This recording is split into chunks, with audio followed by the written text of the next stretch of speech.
ডকমকৰ চেৰাকানি চৰকাৰী প্ৰাথমিক বিদ্যালয়ৰ ৮৮ সংখ্যক প্ৰতিষ্ঠা দিৱস আৰু প্ৰাক্তন ছাত্ৰ সন্মিলন শিলধৰমপুৰ চেৰাকানি হাইস্কুলৰ খেলপথাৰত প্ৰতিষ্ঠা দিৱস উপলক্ষে আয়োজন কৰা হয় মুকলি সভা। মুকলি সভাত নিৰ্দিষ্ট বক্তা হিচাপে উপস্থিত থাকে প্ৰতিদিন টাইমৰ মুখ্য সম্পাদক নিতুমণি শইকীয়া। দুদিনীয়া বিস্তৃত কাৰ্যসূচীৰে আয়োজন কৰা হৈছে ৮৮ সংখ্যক প্ৰতিষ্ঠা দিৱসৰ কাৰ্যসূচী। এই হাইস্কুলখনৰ খেলপথাৰত ইমান ডাঙৰকৈ পাতিছে।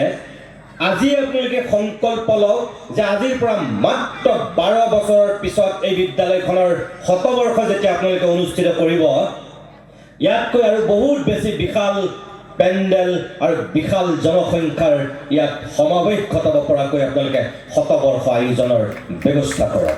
সংকল্প লওক যে এই বিদ্যালয়খন আমি এনেকুৱা এটা পৰ্যায়লৈ নিম, এই বিদ্যালয়খনৰ এই অঞ্চলটোৰ মানুহৰ মন আৰু মগজুত এনেকুৱাকৈ আমি এই আগন্তুক ১২ বছৰত আমি কাম কৰিম, যিটোৰ কাৰণে আমাৰ শতবৰ্ষ অকল কাৰ্বি আংলঙৰ কাৰণে নহয় বা এই বৃহত্তৰ অঞ্চলটোৰ কাৰণে নহয়, অসমৰ মানুহে জানক যে এই চেৰাকানি চৰকাৰী প্ৰাথমিক বিদ্যালয় নামৰ এখন প্ৰাথমিক বিদ্যালয় শতবৰ্ষ এনেধৰণে উদযাপন কৰিব পাৰে।